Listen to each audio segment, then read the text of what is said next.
जय Hind and hello guys, स्वागत है आपका आपके अपने YouTube चैनल ज्ञानदेह होस्ट में। और इस वीडियो में मैं आपको बताने वाला हूं BSTC pre DELED exam 2024 online form के बारे में कि कैसे आपको ये फॉर्म फिलअप करना है। तो आप इस वीडियो को देखते रहिए, यहाँ पर आपको बिना किसी गलती के इस फॉर्म को भर करके बताया जाएगा ताकि आपसे भी इस फॉर्म को भरने में कोई भी मिस्टेक न हो। अब चलिए शुरू करते हैं गाइस। अगर आप चैनल के ऊपर नए हैं तो चैनल को सब्सक्राइब करके बेल आइकन ऑन कर ले, साथ ही साथ इस वीडियो को लाइक कर दे। एंड उसके बाद में जो लिंक मैंने आपको वीडियो के डिस्क्रिप्शन में दिया है, ये लिंक आप ओपन करें और इसको ओपन करने के बाद आपके सामने यहाँ पर ये सभी जानकारी आएगी, जहाँ पर आप एप्लीकेशन फीस, इसके अलावा आपको जो फॉर्म भरना हो कब से लेकर कब तक भरेंगे वो जानेंगे, एलिजिबिलिटी क्या है अप्लाई करने की वो देख सकते हैं, फिर आपकी एज लिमिट, आपका सिलेक्शन प्रोसेस, ये सब जानकारी आपको यहाँ पर दी गई है। ये सभी जानकारी चेक करने के बाद आप इंपोर्टेंट लिंक के सेक्शन से अप्लाई ऑनलाइन लिंक ओपन करेंगे, आपके सामने वाला इंटरफेस आ जाएगा। अब यहां पर आने के बाद में आपको सबसे पहले क्या करना है, आपको फॉर्म 2024 इसके ऊपर क्लिक करना है। अब इसके ऊपर क्लिक करने के बाद आपके सामने कुछ ऐसा इंटरफेस आ जाएगा। यहां पर बोला है कि are you already have an application number, अगर आपके पास है तो आप एप्लीकेशन नंबर और डेट ऑफ बर्थ डाल करके यहां पर लॉगिन करेंगे। पर अभी तो आप इस फॉर्म को भर ही रहे हैं, आप यहां पर फ्रेशर है, इसलिए आप न्यू वर्जन इसके ऊपर क्लिक करेंगे। इसके ऊपर क्लिक करने के बाद आपके सामने कुछ ऐसा इंटरफेस आएगा जैसे कि आप यहां पर वीडियो में देख सकते हैं। तो सबसे पहले यहां पर आता है बोनाफाइड स्टेट, यानी कि कौन सी स्टेट के आप स्थायी निवासी है, वो स्टेट आपको यहाँ पर सेलेक्ट कर लेनी है। तो चलिए मैं यहाँ पर अभी एग्जांपल के लिए राजस्थान सेलेक्ट कर लेता हूँ, क्योंकि मेनली इसमें राजस्थान के कैंडिडेट अप्लाई करेंगे। इसके बाद बोनाफाइड डिस्ट्रिक्ट, कौन सी डिस्ट्रिक्ट के निवासी वो डिस्ट्रिक्ट आप सेलेक्ट कर लेंगे। एग्जामिनेशन डिस्ट्रिक्ट, एग्जामिनेशन के लिए आप कौन सी डिस्ट्रिक्ट को पहली प्रेफरेंस देना चाहते हैं वो सेलेक्ट कीजिए, और सेकंड किसको देना चाहते हैं वो आप सेलेक्ट कर लेंगे। इसके बाद आप यहाँ पर देखेंगे जनरल डिटेल, जहां पर सबसे पहले आपको आपका नाम देना है, और ये नाम आप आपका 10th के सर्टिफिकेट के अकॉर्डिंग एंटर कीजिएगा। पूरा नाम आपको यहाँ पर डालना है, और इसके बाद फिर आपको आपका फादर नेम देना है।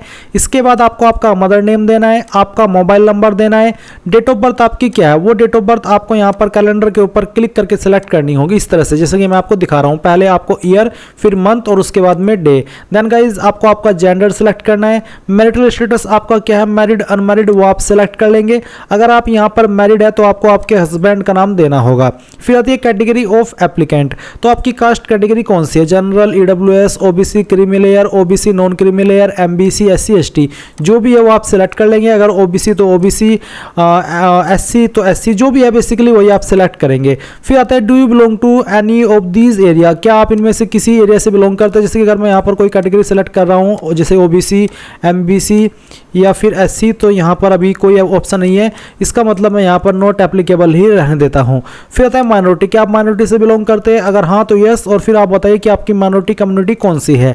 एंड उसके बाद आपको बताना कि क्या आप विकलांग है, अगर हाँ तो यस, नहीं तो आप नो करेंगे। फिर आपको यहाँ पर नीचे डिफेंस पर्सनल वार्ड की जानकारी देनी है। अगर आप डिफेंस पर्सनल वार्ड से बिलोंग करते हैं, रक्षक, कार्मिक, आश्रित अगर आप है तो यस करिए, नहीं तो आपको नो करना है। एक्स सर्विसमैन है तो यस, नहीं तो यहाँ पर भी आप नो कर देंगे। फिर क्या आप राजकीय कार्मिक है, अगर हाँ तो यस, नहीं तो यहाँ पर भी आपको नो कर देना है।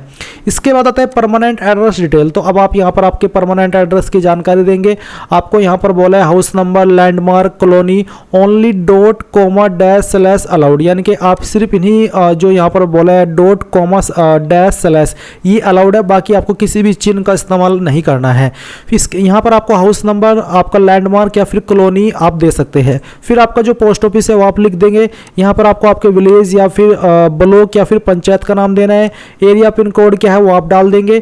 स्टेट आपकी कौन सी है वो आपको यहाँ पर सिलेक्ट कर लेनी है। एंड देन उसके बाद आप आपकी डिस्ट्रिक्ट सेलेक्ट कर लेंगे। फिर अब आपको आपकी ईमेल आईडी देनी है। कोई अन्य फ़ोन नंबर आप देना चाहते तो वो नंबर आप यहाँ पर भरेंगे। इसके बाद आपको आधार नंबर देना है। फिर पूछा है medium of exam, medium of exam किस लैंग्वेज में रखना चाहते हैं, हिंदी या फिर इंग्लिश, वही आप सिलेक्ट कर ले जो कि आपको रखना है। इसके बाद अगर आपका प्रेजेंट और कोरस्पोंडेंस एड्रेस, यानी कि प्रेजेंट एड्रेस अगर सेम है तो आप यहाँ पर टिक कर देंगे, अगर अलग है तो अनटिक करके अलग से भर दीजिएगा। फिर आती है क्वालिफिकेशन, तो गाइज यहाँ पर आपको क्वालिफिकेशन में बताना है 12वीं विद संस्कृत या फिर वरिष्ठ उपाध्याय, तो जो भी आपकी क्वालिफिकेशन है वो आपको सेलेक्ट कर लेनी है।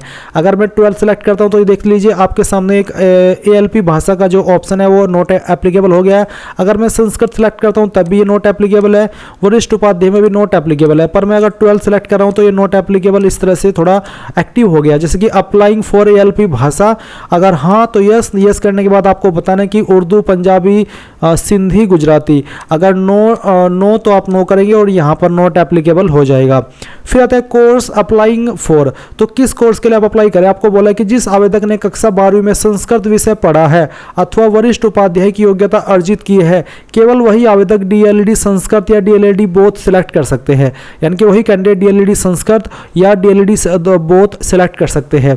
तो नॉर्मल कैंडिडेट यहाँ पर डीएलईडी जनरल के लिए ही अप्लाई करेंगे, जैसे कि यहाँ पर आपको पहले ही बता दिया है, जिसने 12वीं संस्कृत विषय से पढ़ा है और साथ ही उसके पास वरिष्ठ उपाध्याय की योग्यता है, तभी आप डीएलईडी संस्कृत या फिर डीएलईडी बोथ इसके लिए टिक कर पाएंगे। इसके बाद है एकेडमिक डिटेल। तो सबसे पहले आपको यहाँ पर आपका सेकेंडरी जो क्वालिफिकेशन है उपाध्याय उसकी जानकारी देनी है। आपने यहाँ पर किस बोर्ड के द्वारा किया है वो बोर्ड आपको सिलेक्ट कर लेना है। जो भी आपका बोर्ड है वो आप सिलेक्ट कर लीजिएगा।